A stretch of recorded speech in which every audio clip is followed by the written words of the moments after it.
এটা তো আমি আগেই বলেছি, এটা আমাদের ঝালদার গর্ব।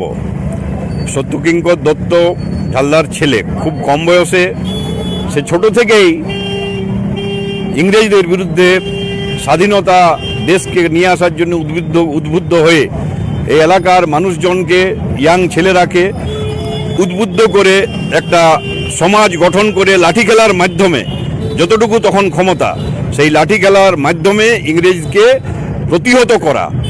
তারা যেভাবে দেশকে শাসন করছে, দেশকে পরাধীনের হাত থেকে মুক্ত করা, এই মন্ত্রটা কিন্তু এই এলাকার মানুষকে তিনি প্রথম দেন। এবং সেই মন্ত্রর ফলস্বরূপ তারা লাঠি বাহিনী তৈরি করে।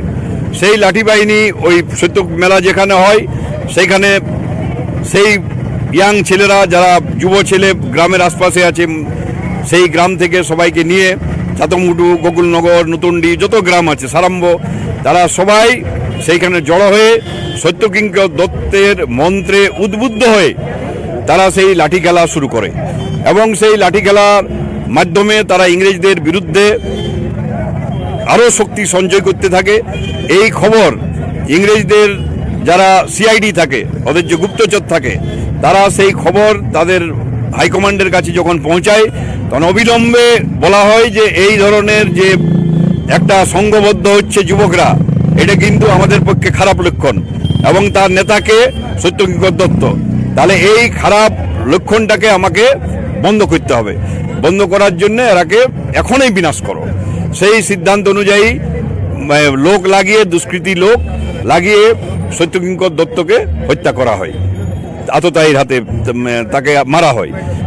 মারা যাওয়ার পর স্বাভাবিকভাবেই যদি নেতা মারা যায়, সেক্ষেত্রে যারা যুবক আরও ছিল বাহিনীতে, তাদের একটা চিন্তার বিষয় হয়, তাহলে কি হবে আমাদের এটা। পরবর্তীকালে আবার সবাই ওরা ইউনাইটেড হয়, ইউনাইটেড হয়ে আবার লাঠি খেলা শুরু হয়, সব হয়। এবং যেদিন এই ঘটনাটা ঘটে, অর্থাৎ আজকের দিনে সেখানে একটা সবাই মিলে আমরা অ্যাসেম্বলিং হব, সবাই জড়ো হব এবং গ্রামের মানুষকেও গোটা জিনিসটা জানাবো, এই মানে সংকল্প নিয়ে ওখানে হাজার হাজার মানুষ সেখানে জড়ো হওয়ার চেষ্টা করে। সেই সময় ইংরেজ আরও খবর পায়, যারা এই ধরনের যদি জড়ো হয় তাহলে তো আমাদের আরও বিপদ আসন্ন, তাহলে আমাদের কি করতে হবে, এখানে কোনো মতেই জড়ো হতে দেওয়া হবে না। সেই জন্য সেখানে 144 ধারা জারি করা হয় এবং 144 ধারা জারি করে বলা হয় যে এইখানে কেউ ঢুকবে না, কোনো জিনিস চলবে না, এখানে চললে কিন্তু গুলি চলবে। জায়গাটা ওই সত্যকিঙ্কর দত্তের ওই যেখানে মেলা হয়, জাস্ট ওই রাস্তাটা শ্মশান পেরিয়ে। এবং সেখানে আমরা দেখলাম কি সেই জনসভাই তো হলোই, এবং দল বল নিয়ে ঢুকে গেল এবং সবাই বলতে শুরু করলো, আমরা জীবনের ভয় করি না, আমরা জামার বোতাম খুলে দিচ্ছি, তোমাদের কটা গুলি আছে দাও। এই ধরনের সাহসী ব্যক্তিরা সেখানে নেমে ওখানে গুলি শুরু হয়ে গেল, গুলি বর্ষণ। সেই গুলি বর্ষণে 5 জন শহীদ হলেন।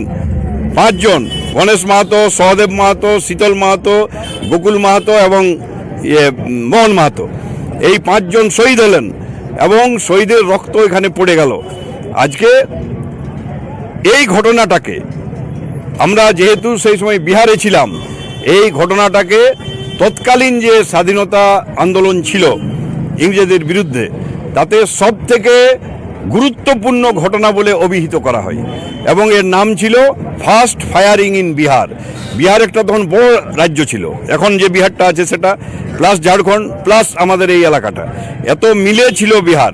তাহলে এই বিহার অত বড় এরিয়ায়, অত মানুষ থাকা সত্ত্বেও, অত স্বাধীনতা সংগ্রামী থাকা সত্ত্বেও কিন্তু ঝালদার যে অবদান সেটা 1 নম্বরে পৌঁছে গেল। 1 নম্বরটা কারণ কি? 1 নম্বরের কারণ হলো এই ঘটনাটা ফার্স্ট ফায়ারিং ইন বিহার স্বাধীনতা আন্দোলনে ঝালদাতে হয়েছে এবং সেটা অবশ্যই যেখানে 5 জন শহীদ হয়েছে, সেই 5 জন শহীদ এবং সত্যকিঙ্কর দত্তের লিডারশিপে আজকে তারই স্মরণের দিন। এই মেলাটা ওই জন্যে, এইবারে এই স্মরণের মাঝে মেলা বন্ধ হয়ে গেছিল। তৎকালীন সাংসদ দেবেন মাহাতো, তিনি 1973 সালে আবার মেলাটা শুরু করেন। সেই সময় থেকেই মেলা চলছে। এখন তাদের নিয়ে ওখানে 5টা শহীদ মূর্তিও হয়েছে, এখানে সত্যকিঙ্কর দত্তর মূর্তি হয়েছে, গণেশ মাহাতোর মূর্তি হয়েছে চিরুগড়া গ্রামে। এইভাবেই তাদের করা হচ্ছে শ্রদ্ধা। ইতিমধ্যে আমি সেই সময় এমএলএ ছিলাম, আমি এই গোটা ইতিহাসটা যেন সাধারণ মানুষ জানতে পারে, সেই সাধারণ মানুষ যেন জানতে পারে তার জন্যে একটা মিউজিয়াম ওখানে করা হয় কোথায় হয়েছে? সত্য মেলার মাঠেই। সেই মিউজিয়ামের অনেকের অবদান ছিল এবং সেখানে আমি মহামান্য রাষ্ট্রপতিকে বলেছিলাম যে আজকে আমাদের ঝালদা এত বড় স্বাধীনতা আন্দোলনে যাদের অবদান আছে সেখানে আমরা কিন্তু যতটা সম্মান পাওয়ার পাচ্ছি না, এখনও পাইনি, এখন স্টিল পাচ্ছি না।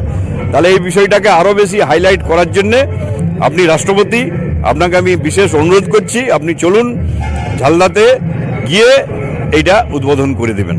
আমি তার প্রতি কৃতজ্ঞ।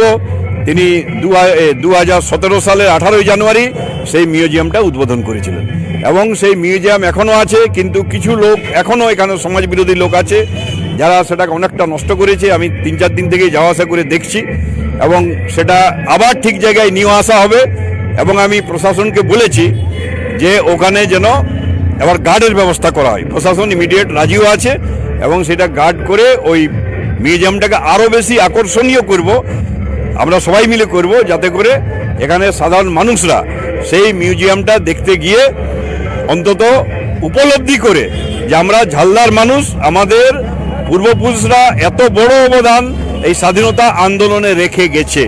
এই কথাটা যেন এখানের যারা মানুষজন, এখানের যারা আগামী দিনে যে ইয়াং ছেলেরা, তারা যেন এই কথাটা বুক ফুলিয়ে বলতে পারে। আজকে তারই স্মরণ হচ্ছে সব জায়গাতে। আজকে এই স্মরণে আপনাদের মাধ্যমে সবাইকে এই শহীদরাকে স্মরণ করার আবেদন করছি এবং আমার